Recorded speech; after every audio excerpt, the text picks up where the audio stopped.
Pernah nggak sih kamu ngerasa hidupmu gagal total? Sampai kamu rela ngelakuin apapun demi diakui dunia. Di sebuah sudut gelap kota Bandung, ada sebuah mesin ketik tua yang konon bisa mengubah siapapun jadi penulis legendaris dalam semalam. Naskahmu akan diterima, namamu akan dipuja. Tapi ada satu syarat yang nggak pernah ditulis dimanapun. Setiap kata yang kamu tulis bukan pakai tinta. Dan ketika kamu sadar apa yang sebenarnya jadi bahan bakarnya, biasanya sudah terlambat untuk berhenti, karena mesin itu tidak pernah puas. Dan sekarang dia sedang mencari penulis berikutnya.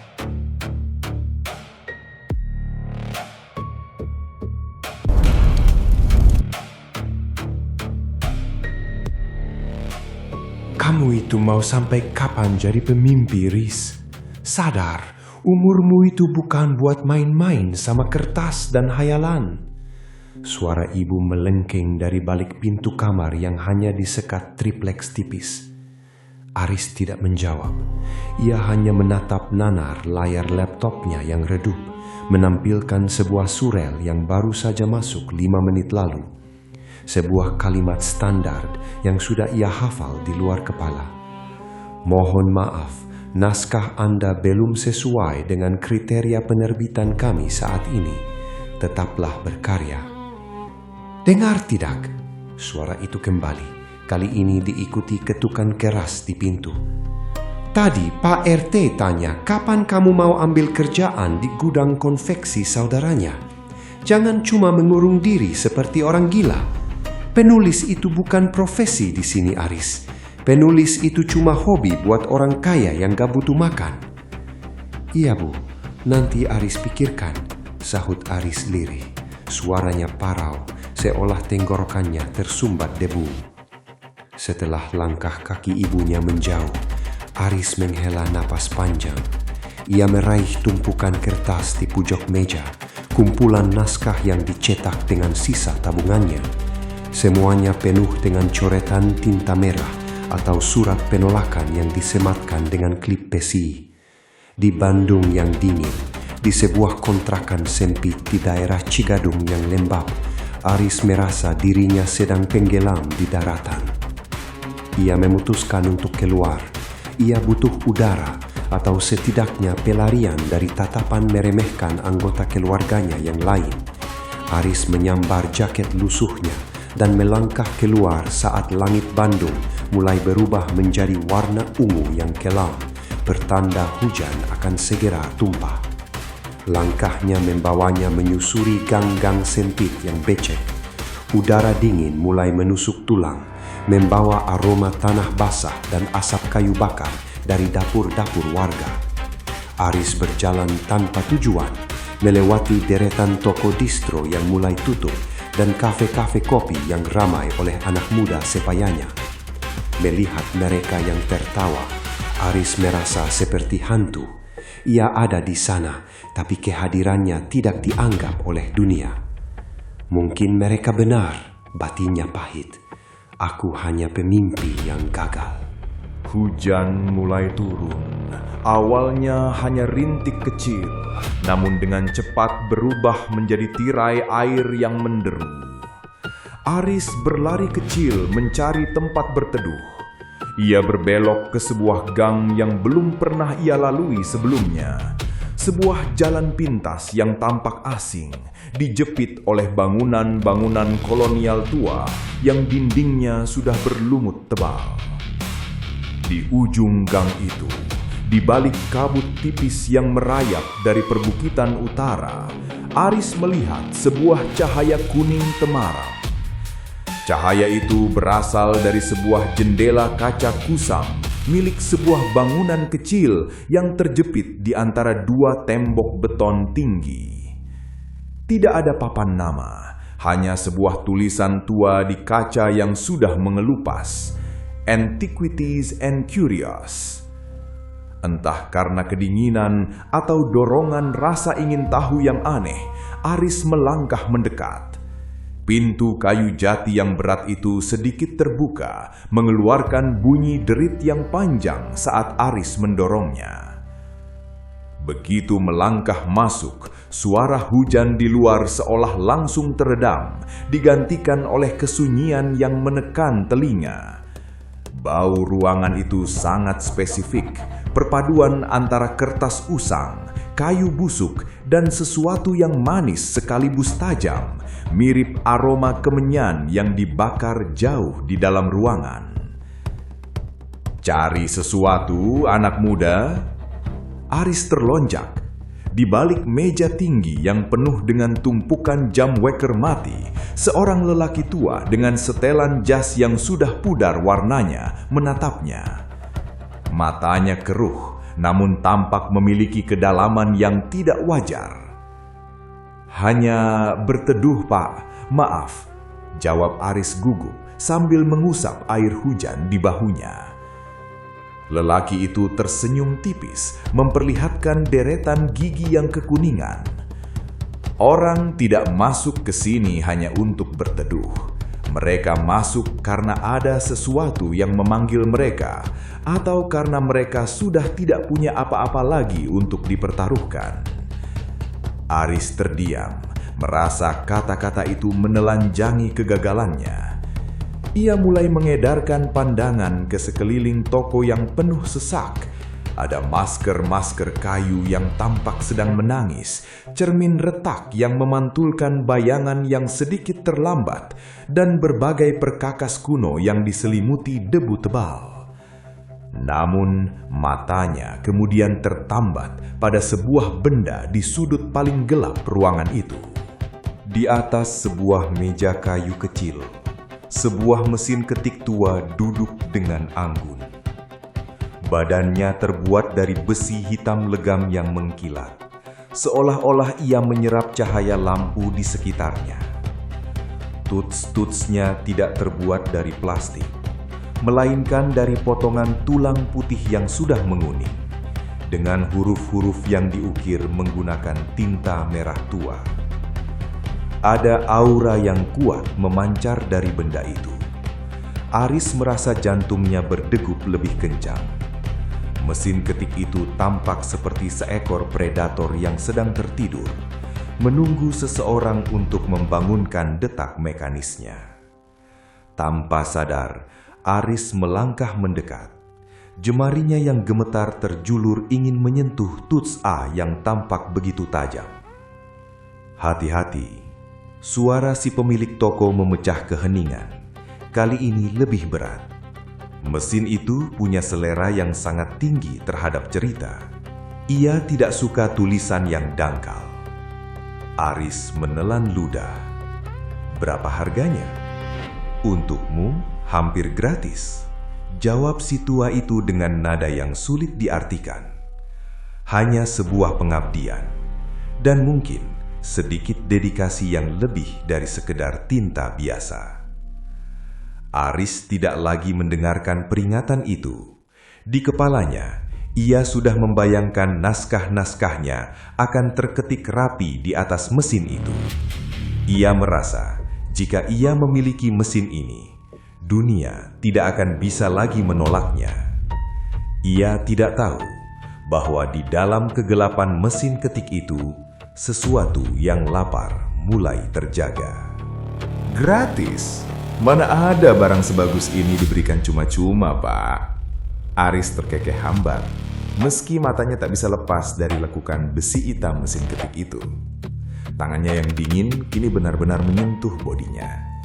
Dingin, begitu dingin, hingga seolah-olah logam itu menyerap panas dari pori-pori kulitnya. Lelaki tua itu keluar dari balik meja tinggi, langkah kakinya tidak bersuara di atas lantai kayu yang seharusnya berderit. "Aku tidak bilang gratis, anak muda. Aku bilang hampir gratis. Aku hanya meminta mahar berupa janji. Janji bahwa kau tidak akan membiarkan mesin ini berdebu. Kau harus menggunakannya untuk menulis cerita yang hidup." Aris menatap mesin itu lagi. Ada sesuatu yang janggal pada tuts-tutsnya. Huruf-huruf yang terukir di atas potongan tulang itu tampak seperti urat-urat kecil yang berdenyut jika dilihat dari sudut mata. Namun saat ia memfokuskan pandangan, itu hanya imajinasinya saja. Rasa putus asa memang sering membuat otak mempermainkan kenyataan. Saya hanya punya uang 100.000 di dompet. Sisanya hanya cukup untuk ongkos angkot sampai akhir pekan. Aku Aris jujur, sedikit malu. Pemilik toko itu melambaikan tangan dengan gerakan elegan yang aneh. Berikan saja 100.000 itu. Anggap itu sebagai pengikat kontrak antara kau, mesin ini, dan aku. Sisanya, biarkan takdir yang menagihnya di kemudian hari. Mesin ini bernama Sang Pencatat Takdir. Ia sudah lama menunggu seorang penulis yang memiliki cukup banyak kebencian dan ambisi di dalam hatinya. Dan aku melihat itu meluap-luap darimu seperti uap air mendidih. Aris merojok saku celananya, mengeluarkan selembar uang merah yang lecek. Ia meletakkannya di atas meja dengan tangan gemetar. Lelaki tua itu mengambil uang tersebut, namun anehnya ia tidak memasukkannya ke laci. Ia justru mengusapkan uang tersebut ke permukaan mesin ketik itu sebelum menyerahkannya kepada Aris. Bawa pulang, jangan biarkan dia kehujanan. Dia benci air, tapi dia mencintai kelembapan yang hangat. Bisik lelaki itu. Suaranya kini terdengar seperti gesekan amplas di atas kayu. Aris membungkus mesin ketik berat itu dengan jaketnya, mengabaikan rasa dingin yang menjalar ke dadanya saat ia mendekap benda itu. Ia bergegas keluar dari toko tanpa menoleh lagi. Di luar, hujan telah reda, menyisakan aspal yang berkilau di bawah lampu jalan Bandung yang remang-remang. Namun saat ia baru berjalan 10 langkah dan menoleh ke belakang untuk memastikan jalan kembali, toko itu seolah terserap oleh kegelapan. Hanya ada tembok bata tua yang tertutup tanaman merambat. Aris menggerjap, mungkin ia salah lihat karena kabut. Sesampainya di rumah, Aris langsung menyelinap ke kamarnya, menghindari tatapan ayahnya yang sedang menonton televisi di ruang tamu. Ia meletakkan mesin ketik itu di atas meja kayu kecilnya, menyingkirkan laptop tuanya yang sudah lambat ke lantai. Ruangan itu mendadak terasa berbeda. Kehadiran mesin ketik itu mendominasi atmosfer kamar yang sempit. Aris menyalakan lampu meja. Cahaya kuning bohlam memantul di permukaan hitam legam mesin ketik itu, menciptakan bayangan yang tampak seperti jari-jari panjang di dinding kamarnya. Mari kita lihat seberapa hebat kamu, gumam Aris. Ia memasukkan selembar kertas putih bersih ke dalam rol mesin ketik. Ia memutar knopnya. Suara putaran rol itu terdengar seperti geraman rendah. Aris memposisikan jari-jarinya di atas tuts yang terbuat dari tulang. Ia mulai mengetikkan judul yang sudah lama bersarang di kepalanya. Lentera yang Padam. Tak! Suara ketikan pertama begitu nyaring, membelah kesunyian malam di Cigadung. Aris terkesiap. Sensasi saat menekan tuts itu luar biasa. Rasanya seperti jarinya tertusuk jarum halus, namun diikuti oleh aliran energi yang memacu adrenalinnya. Ia mulai mengetik dengan kecepatan yang tidak pernah ia capai sebelumnya. Tak, tak, tak, tak. Mesin itu tidak macet. Pita tintanya yang awalnya terlihat kering dan pucat mendadak mengeluarkan warna hitam yang begitu pekat, seolah-olah itu adalah cairan karbon dari inti bumi. Kalimat-kalimat mengalir tanpa henti. Aris tidak perlu berpikir. Seolah-olah ada seseorang yang membisikkan kata-kata itu langsung ke saraf motoriknya, memaksa tangannya bergerak secara mekanis. Ia menulis tentang rasa sakit. Ia menulis tentang penghinaan yang ia terima dari keluarganya, tentang gadis-gadis yang menolaknya karena ia miskin, dan tentang dunia yang ia anggap tidak adil. Semua kemarahan itu berubah menjadi prosa yang sangat indah, kelam dan menghanyutkan. Tanpa ia sadari, jam di dinding sudah menunjukkan pukul 3 pagi. Udara di kamar itu menjadi sangat dingin, hingga napas Aris membentuk kabut tipis. Namun Aris tidak kedinginan. Ia merasa panas.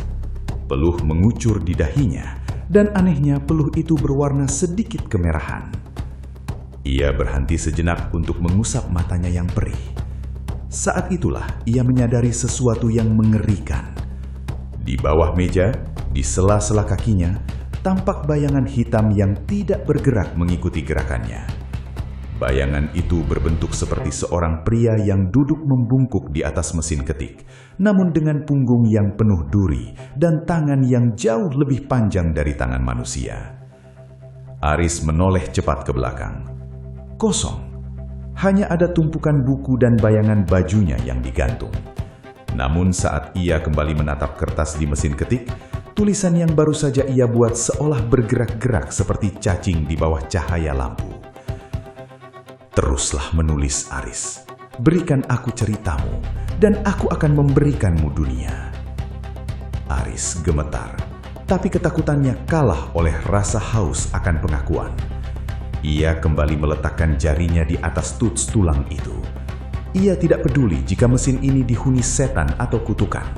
Baginya, mesin ketik ini adalah satu-satunya jalan keluar dari lubang kehinaan.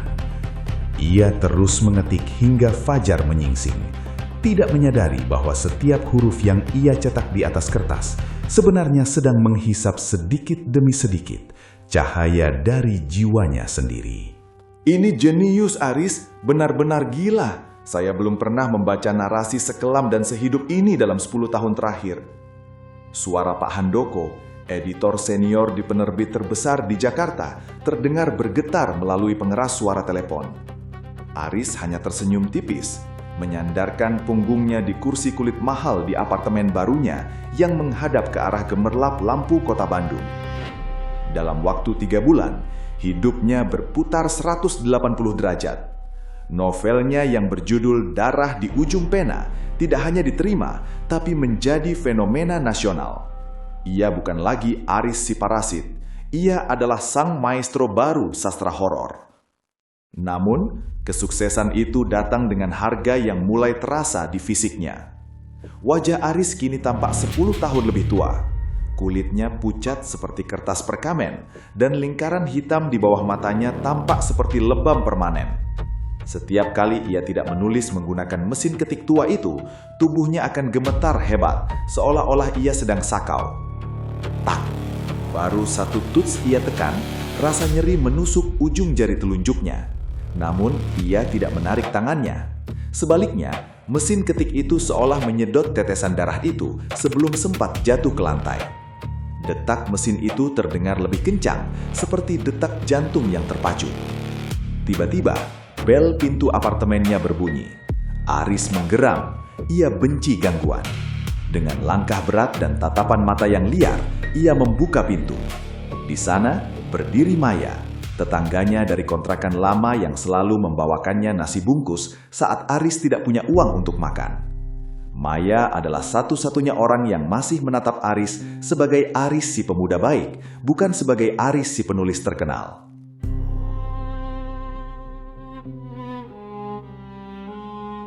Aris, ya Tuhan, kamu terlihat sangat pucat. Maya menutup mulutnya. Matanya menyiratkan kecemasan yang tulus. Aku mencarimu kemana-mana. Ibumu bilang kamu pindah ke sini. Aku cuma mau mengucapkan selamat, Riz. Aku tahu kamu pasti bisa. Aris menatap Maya tanpa berkedip.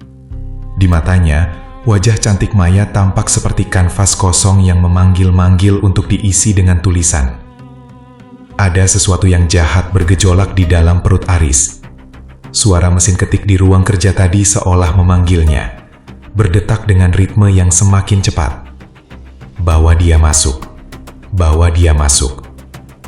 Masuklah Maya, kata Aris dengan suara yang dipaksakan lembut, meski sudut bibirnya berkedut aneh. Maya masuk dengan ragu. Apartemen itu sangat mewah, namun terasa mati. Tidak ada foto, tidak ada tanaman, hanya tumpukan naskah dan kegelapan di sudut-sudut ruangan. Kamu sudah berubah banyak, Riz. Bukan cuma karena uangnya, tapi auramu. Kamu seperti orang yang sedang membawa beban yang sangat berat.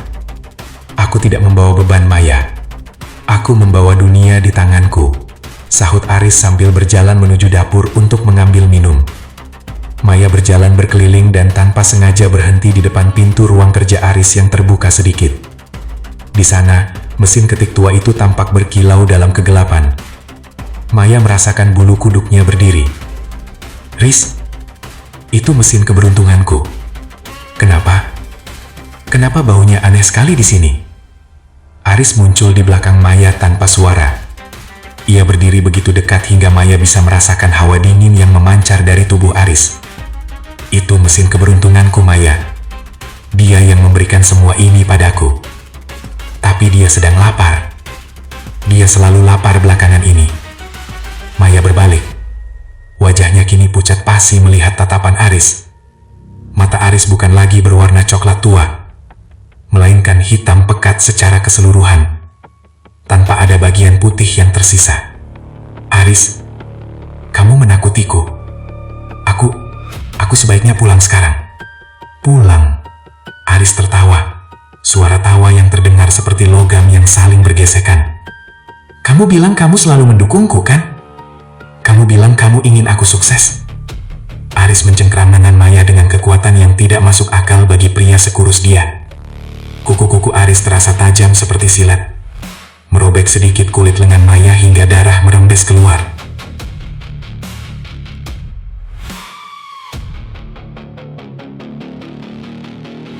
Mesin itu menyukaimu, Maya. Bisik Aris tepat di telinga Maya yang gemetar. Dia bilang, ceritaku akan menjadi abadi jika aku menggunakan warna yang benar untuk bab selanjutnya. Di dalam ruang kerja, mesin ketik itu tiba-tiba berdetak sendiri. Tak, tak, tak. Tuts-tuts tulang itu naik turun dengan liar, seolah-olah sedang tertawa kegirangan. Ruangan itu mendadak dipenuhi oleh bayangan hitam yang merayap di langit-langit, membentuk tangan-tangan panjang yang mulai menggapai ke arah Maya. Malam itu, di puncak kejayaannya, Aris bukan lagi seorang penulis. Ia telah menjadi perpanjangan tangan dari sesuatu yang jauh lebih kuno dan lebih haus daripada sekadar ambisi manusia. Maya menjerit, namun suaranya langsung tenggelam oleh suara hujan badai yang tiba-tiba melanda Bandung, menelan teriakan terakhir dari satu-satunya orang yang pernah mencintainya. Suara hujan yang menghantam jendela kaca apartemen terdengar seperti ribuan jemari yang mencoba masuk, namun suara itu kalah telak oleh pekikan mesin ketik di ruang tengah. Bunyinya kini bukan lagi denting logam yang ritmis, melainkan suara hantaman keras yang menyerupai tulang yang dipatahkan. Di dalam ruang kerja yang pengap, Aris berdiri mematung. Tubuhnya melengkung ke depan dengan sudut yang tidak alami, seolah-olah ada benang tak kasat mata yang ditarik dari langit-langit, mengendalikan setiap sendinya. Maya terpojok di sudut meja, napasnya tersengal, matanya membelalak menatap sosok di depannya yang bukan lagi manusia yang ia kenal. Aris, tolong, sadarlah, rintih Maya. Suaranya gemetar, tenggelam dalam isak tangis. Aris tidak menyahut, bibirnya bergumam tanpa henti, merapalkan kalimat-kalimat dalam bahasa yang terdengar seperti desis air raksa yang mendidih. Dia minta warna yang lebih pekat. Hitam tidak lagi cukup untuk menggambarkan penderitaan Maya. Hitam itu hampa. Dia butuh sesuatu yang memiliki denyut. Tiba-tiba, Aris menerjang. Gerakannya begitu cepat, hampir seperti bayangan yang melompat. Ia mencengkram leher Maya dan membantingnya ke atas meja kerja, tepat di samping mesin ketik terkutuk itu. Maya mencoba melawan. Kuku-kukunya mencakar lengan Aris hingga berdarah, namun Aris tidak merasakan apa-apa. Rasa sakit itu justru membuatnya tertawa, sebuah tawa kering yang terdengar seperti gesekan amplas di atas tengkorak. "Jangan menyentuhku dengan tangan kotormu," bentak Aris. Suaranya kini berlapis, seolah ada suara lain yang lebih berat dan purba keluar dari kerongkongannya. Mesin ketik itu mulai bereaksi. Tuts-tuts dari tulang itu bergerak sendiri dengan liar, seakan-akan ia sedang menari kegirangan menyambut persembahan yang ada di depannya. Sebuah aroma tajam, campuran antara besi, ozon, dan kematian memenuhi ruangan. Aris meraih sebuah pisau pemotong kertas perak yang tajam di atas meja. Di bawah pengaruh roh mesin ketik, ia tidak lagi melihat Maya sebagai seorang teman atau manusia. Ia melihatnya sebagai wadah tinta yang sempurna. "Kau bilang kau ingin menjadi bagian dari sejarahku, kan?" bisik Aris sambil menekan mata pisau itu ke pergelangan tangan Maya. Jeritan Maya pecah, membelah kesunyian malam di apartemen mewah itu. Namun dinding kedap suara yang ia banggakan justru menjadi penjara yang sempurna. Darah mulai mengalir, hangat dan kental.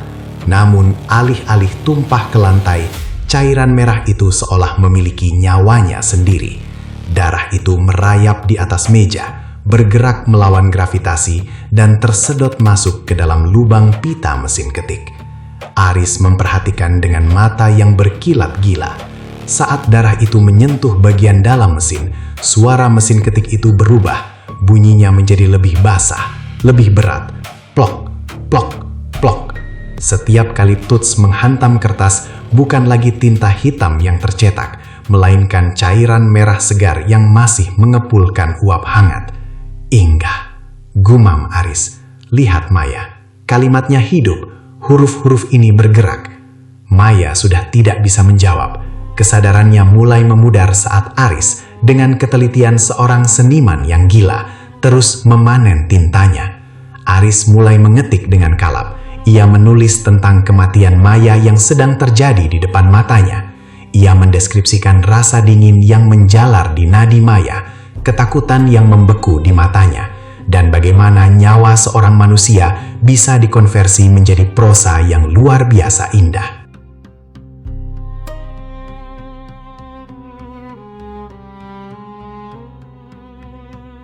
Mesin ketik itu seolah menelan seluruh keberadaan Maya. Tubuh gadis malang itu perlahan menjadi pucat, mengkerut, dan mendingin seiring dengan setiap halaman yang terisi penuh dengan tulisan merah. Aris tidak berhenti. Ia terus mengetik hingga berlembar-lembar kertas mahakarya berceceran di lantai. Semuanya basah dan berbau amis. Menjelang subuh, ruangan itu menjadi sunyi. Hanya ada suara tetesan terakhir yang jatuh dari ujung meja ke lantai yang berbercak merah. Aris jatuh terduduk di kursinya, napasnya memburu. Kesurupan itu perlahan menguap, meninggalkan rasa sakit yang luar biasa di sekujur tubuhnya. Ia mengerjap, mencoba menjernihkan pandangannya yang buram. Saat matanya fokus, ia melihat pemandangan neraka di atas mejanya. Maya, gadis yang selalu mendukungnya, satu-satunya orang yang tulus mencintainya, kini hanyalah onggokan daging tak bernyawa yang pucat pasi, hampa dari setiap tetes darah. "Maya," suara Aris pecah. "Maya, bangun." Ia menyentuh pipi Maya yang dingin. Tak ada denyut, tak ada napas. Aris melihat tangannya sendiri yang berlumuran darah, lalu menatap mesin ketik hitam itu. Di atas rol mesin, terdapat selembar kertas dengan satu kalimat terakhir yang tercetak dengan warna merah yang sangat menyala, seolah-olah tinta itu masih mengalir. "Pengorbanan pertama diterima, tinta akan mengering dalam 40 hari. Cari lagi, atau kau yang akan menjadi tintanya." Aris berteriak histeris, sebuah raungan penuh penyesalan yang terlambat. Namun di sudut ruangan, ia melihat bayangan hitam bertubuh duri itu kembali muncul. Kali ini, bayangan itu tampak lebih besar, lebih solid, dan ia seolah-olah sedang tersenyum padanya dari balik kegelapan. Penyesalan Aris seketika terkikis oleh sebuah bisikan di kepalanya. "Tapi lihatlah tulisan itu, Aris. Itu adalah mahakarya yang akan membuatmu abadi." Aris berdiri di balkon apartemennya, menatap cakrawala Bandung yang mulai diselimuti kabut tipis. Di tangannya, sebuah gelas kristal berisi whisky mahal bergetar halus. Di bawah sana, di jalanan Dago yang ramai, billboard raksasa menampilkan wajahnya dengan kutipan, "Penulis horor terbesar abad ini. Ia kaya, ia dipuja, dan ia sangat ketakutan." Sudah 39 hari berlalu sejak malam di mana Maya menjadi tinta. Mayat gadis itu tidak pernah ditemukan. Mesin ketik itu seolah-olah mengunyah sisa-sisa raganya hingga tak bersisa, hanya menyisakan aroma mawar busuk yang samar di sudut ruangan. Penyesalan yang awalnya menghantui Aris kini telah bermutasi menjadi paranoia yang akut. Setiap kali ia melihat cermin, ia tidak lagi mengenali pria di dalamnya. Matanya cekung, kulitnya kekuningan seperti kertas lama, dan jemarinya terus-menerus bergerak seolah sedang mengetik di udara kosong. "Tinggal 1 hari lagi," bisik Aris pada bayangannya sendiri. "Hanya 1 hari." Ia tahu aturannya. Mesin ketik itu bukan sekadar benda. Ia adalah parasit. Setiap 40 hari, pita tintanya akan mengering, berubah menjadi abu hitam yang tidak bisa menuliskan satu kata pun. Dan tanpa mesin itu, Aris bukanlah siapa-siapa. Bakatnya, imajinasinya, bahkan kemampuan bahasanya seolah tersedot habis dan disimpan di dalam perut besi mesin ketik tersebut. Jika ia ingin tetap menjadi sang maestro, ia harus memberi makan sang tuan. Namun, ketenaran telah membuatnya terlena. Selama sebulan terakhir, ia menghabiskan waktunya berpesta, menghadiri peluncuran buku, dan menenggelamkan diri dalam kemewahan untuk melupakan bau darah Maya. Ia mengira bisa mengakali waktu. Ia mengira bisa menemukan cara lain, mungkin darah hewan atau darahnya sendiri dalam jumlah kecil. Ia mencoba. Kemarin ia memotong tangannya sendiri dan membiarkan darahnya membasahi pita mesin ketik itu. Namun, mesin itu justru mengeluarkan suara seperti orang tersedak yang jijik.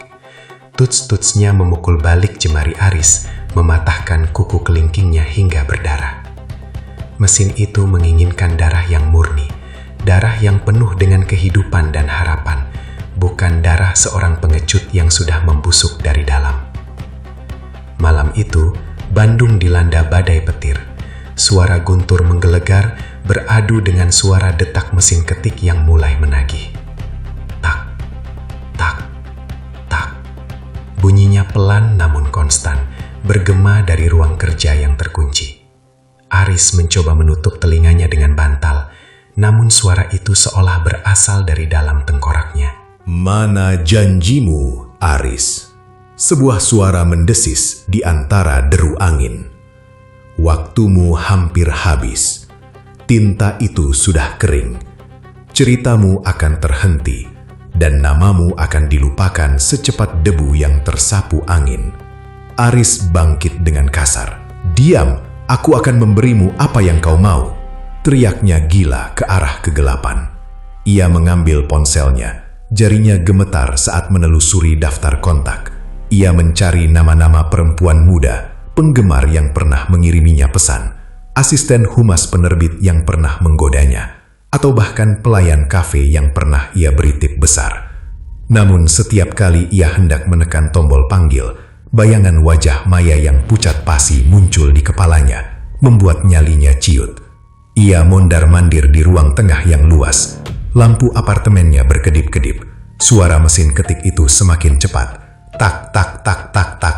Kini bunyinya seperti gigi yang gemeretuk karena kedinginan. Aris masuk ke ruang kerjanya. Mesin itu tampak lebih besar di bawah cahaya kilat yang menyambar-nyambar dari luar jendela. Pita tintanya benar-benar telah menjadi abu, rontok memenuhi meja kayu mahoninya. Tiba-tiba, mesin itu mulai mengetik sendiri tanpa kertas. Huruf-huruf tulang itu menghantam rol besi dengan keras, menciptakan percikan api kecil.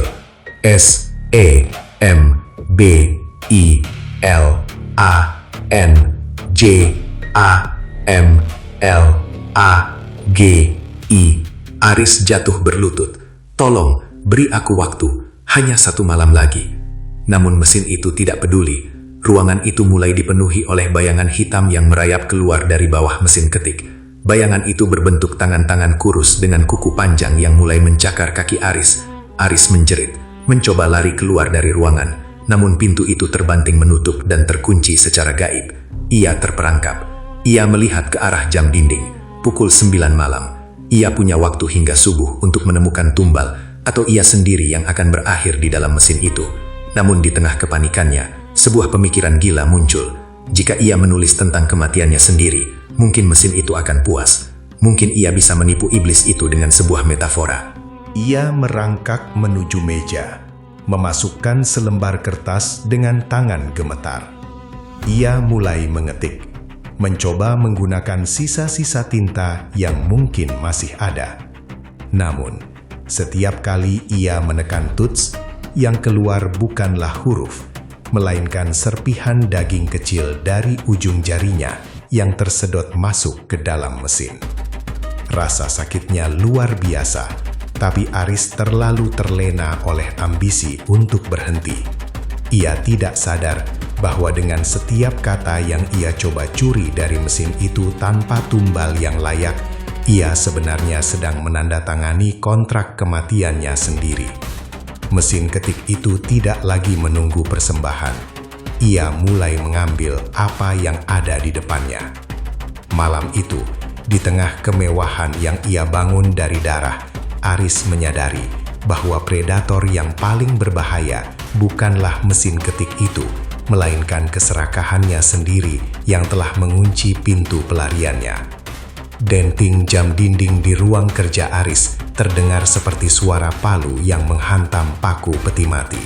Pukul 3 pagi.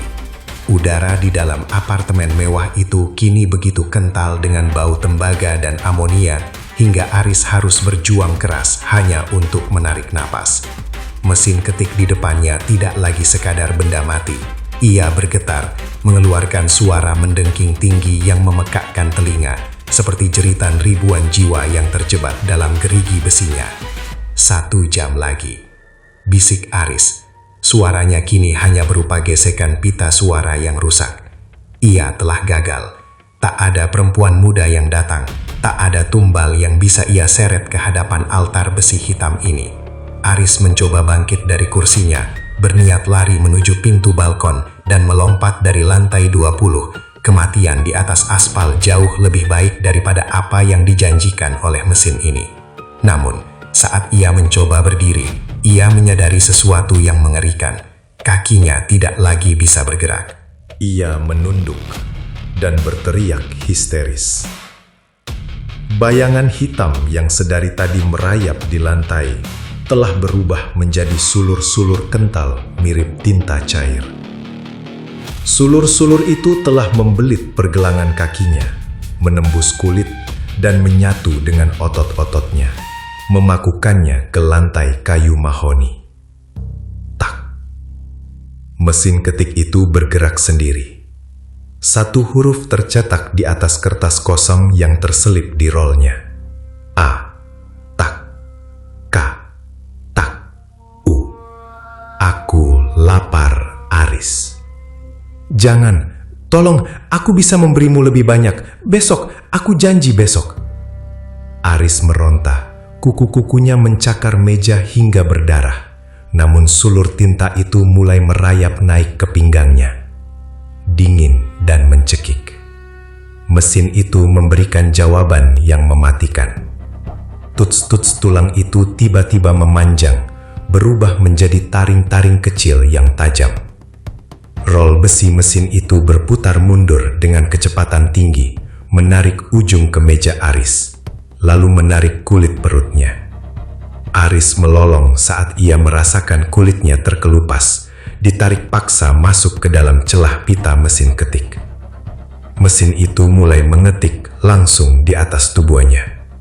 Setiap kali tuts tulang itu menghantam dadanya, ia tidak meninggalkan tinta, melainkan lubang-lubang kecil yang presisi, membentuk huruf-huruf yang menyusun kalimat kematian.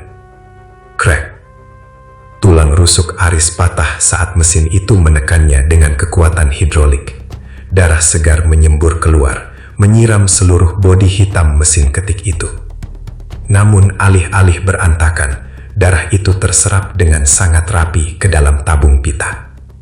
Mesin itu mulai mengeluarkan suara puring puas, seperti kucing yang baru saja mendapatkan mangsa besarnya. Cabut nyawaku saja, jerit Aris saat ia merasakan mesin itu mulai mengisap isi perutnya. Proses itu tidak cepat. Mesin ketik itu sangat metodis. Ia ingin setiap tetes penderitaan Aris terkonversi menjadi diksi yang sempurna. Aris dipaksa menyaksikan tangannya sendiri ditarik masuk ke dalam rol. Tulang-tulang jemarinya dihancurkan satu persatu oleh gerigi logam yang berputar, mengubahnya menjadi bubur merah yang kemudian dipompa kembali ke dalam pita mesin sebagai tinta paling murni yang pernah ada. Di detik-detik terakhir kesadarannya, Aris melihat naskah di atas meja itu terisi penuh. Kalimat terakhirnya tertulis, dan sang penulis akhirnya menyadari bahwa mahakarya terbaiknya adalah kematiannya sendiri. Begitu titik terakhir diketik, tubuh Aris meledak menjadi kabut merah dan tinta hitam, tersedot sepenuhnya ke dalam lubang-lubang mesin ketik itu, hingga tak tersisa satu helai rambut pun. Ruangan itu mendadak hening. Apartemen mewah itu kini kosong, menyisakan kesunyian yang mencekam di tengah badai Bandung yang mulai meredah. Pagi harinya, seorang agen properti datang ke apartemen Aris karena sang penulis tidak bisa dihubungi untuk urusan kontrak iklan. Ia menemukan pintu tidak terkunci. Ruangan itu sangat bersih, bahkan terlalu bersih. Tidak ada bercak darah, tidak ada mayat, dan tidak ada tanda-tanda perjuangan. Hanya ada aroma mawar busuk yang samar dan sebuah naskah tebal di atas meja berjudul Tinta Merah Terakhir. Di tengah meja itu, tempat mesin ketik seharusnya berada, hanya ada bekas debu berbentuk kotak. Di sudut lain kota Bandung, di sebuah gang sempit yang hanya muncul saat kabut turun, toko barang antik itu kembali memiliki penghuni baru di etalase depannya. Sebuah mesin ketik hitam legam dengan tuts tulang yang tampak lebih putih dan berkilau dari sebelumnya. Seorang pemuda lain, seorang mahasiswa tingkat akhir yang depresi dan baru saja kehilangan beasiswanya, berjalan melewati toko itu. Ia berhenti, matanya menatap mesin ketik itu dengan rasa haus yang sama seperti yang pernah dirasakan Aris. Pintu toko berderit terbuka pelan. "Cari sesuatu, anak muda," suara parau sang pemilik toko menyapa dari kegelapan. Lingkaran setan itu kembali berputar. Mesin ketik itu telah mendapatkan tintanya, dan sekarang ia kembali mencari tangan baru yang cukup putus asa untuk menuliskan akhir dunianya sendiri.